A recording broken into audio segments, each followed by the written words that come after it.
Welcome back once again to another flawless win at Old Trafford. Manchester United thrive under Michael Carrick once again, this time beating Aston Villa at Old Trafford. The first half of the game was just but at the end of the day, United won the game. 3-1. A great performance from Bruno Fernandes as usual. Matheus Cunha was impeccable. Sesko, another time off the bench to score such a wonderful goal. United really showed who they are when times were hard. Winning such a game at such time was very relevant and very important for the goal to Champions League football. This was an amazing win. This was just a great win for the club, and this win is such a good morale booster for the future. Welcome back once again to the channel. My name is KP, and we'll be discussing this win against Aston Villa. What seemed wrong at first, what we could have changed earlier on, but big ups to the boys once again for turning up when all hope was kind of lost after the equalizer.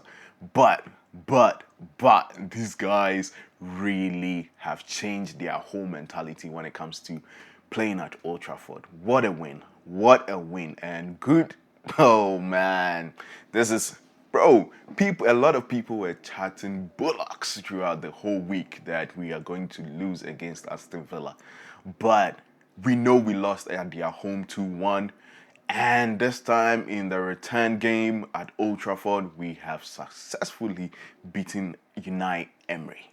3-1. This is the second year running. I think we have won when they needed points. Last season, they needed points to get into Champions League.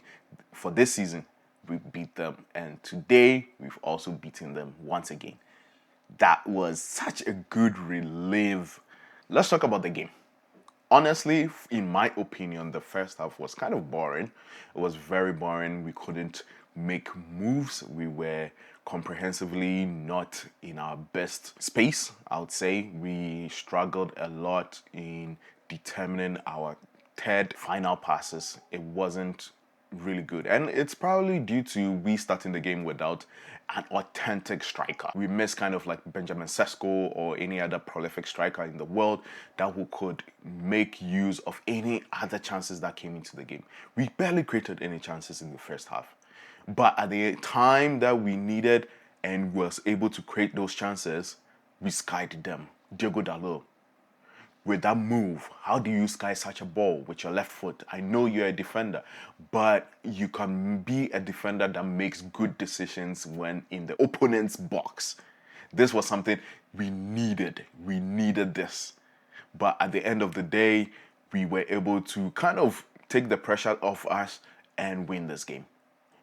The first half, in my opinion, as I said, was very boring. But the second half really showed and determined who we are and why we are Manchester United. This was a game that we honestly deserved that win. Looking at the points drop by Chelsea yesterday, losing to Newcastle, United needed this win, and we've done it. I think we now lead them by 6 points, so it gives us some breathing space, and also we now lead Aston Villa by 3 points because we are all tied on 51-51. Let's talk about things that I noticed in this game. It was good start for Michael Carrick to know that in the last 2 games he has actually deprived United's right wing with a creative outlet and a best 1v1 player in Amad Diallo. He has seen it, and I think his technical team and data analysts or what we have had seen that we were missing Amad Diallo's output, and he did show it today that he could be the link, he could be the channel where we could use in breaching out the defense of other teams. Amad Diallo was such a good player. I know he did make some mistakes that could have led to goals and been a little bit nonchalant, but he was something that we needed. And the outlet he provided, the space, the run, it was great for him. And it gave us more time to find ways of incorporating our tactics into the game. So this was just a good game, honestly, especially in the second half. We really came out guns blazing. We came out enough to win this game. Listen, wasn't it? Unai Emery really came out with this game with a tactically focused team. They were playing a little bit of a low block just so that they can frustrate us, knowing that we are not starting the game with Benjamin Sesko. Mbeumo being the lone striker, he would move to the right or left to make spaces for either Bruno Fernandes to be able to go through the Villa defense. But big ups to Bruno Fernandes. Another day of producing 2 solid assists. It could have been the 3rd assist if Benjamin Sesko did not make a quick decision that didn't lead to anything. But Bruno Fernandes, the crown is yours.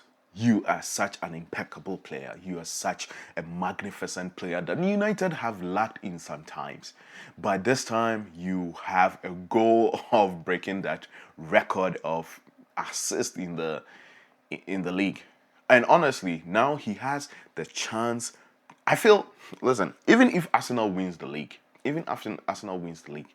I think Bruno Fernandes is the best player of the season. In my opinion, he takes that award because I have not seen any other Arsenal player. I know people are chatting Declan Rice, but I do not see anything extraordinary, peculiar that Declan Rice done. I know when they talk Declan Rice, the only thing they bring up is those 2 free kicks against Real Madrid. Those were last season. We are talking this season. No one is in that category space with Bruno Fernandes. He has given them a gap, and he's the best. He's the best in the league this season. And he has produced once again why he is Bruno Fernandes by giving 2 assists. That led to incredible goals in our forward. The goal for Casemiro, such a wonderful crossing. The pass to Matheus Cunha, such a wonderful through pass, and such a brilliant goal by Cunha. He has shown and given us why he deserves to be the best player. He is undoubtedly the only one gearing for this trophy, this individual trophy for this season. The PFA, he is winning it hands down, in my opinion. There's no way someone is going to chat me and say it's Declan Rice. Maybe Erling Haaland, but Erling Haaland hasn't done anything after scoring those 20 goals. Bruno, hands down. That is who I am giving it to. But if you think he is not that person, just let me know. But for me, he is the best. And he is taking that award at the end of the season. There is 8 more games to go, and definitely he's going to break that record. Bruno Fernandes is demonstrating why he is the best. And if he's able to win this individual award, good. It's just an amazing thing for him to know that this is him and he deserves it. On the other hand, let's talk about the goal we conceded. That was a goal I feel it was not a right goal. You could chat with me and say something else, but that goal was a goal that shouldn't have stood. First of all, that ball I felt touched Tyrone Mings' hands before it got crossed in. That is the other one. The second incident is that Onana literally, 1, blocked Laman's views. 2, the ball actually touched him. So therefore, it's an offside. If VAR is going to be consistent, this is where it needs to be consistent with. I do not know why we are able to get some decisions right and some decisions wrong. I know we would say it's human error, but sometimes we need consistency. We need that consistency. If you are giving this to another team, it should be given to us too. So why do we have to go back and forth every single game week discussing about VAR? I felt that goal, we were robbed. United was robbed. And something needs to be said and done about it. We cannot be sitting and be quiet about it. Yes, we won the game. But such decisions have taken a clean sheet from the boys, and especially Le Mans. He had such a good game, but this is something that we do not want. When it's offside, it's off. When it's interfering with play, it's interfering with play. We do not have to have this conversation every week. And that is something I don't like. We keep having this conversation, and such Sad decisions do not go for Manchester United, you know.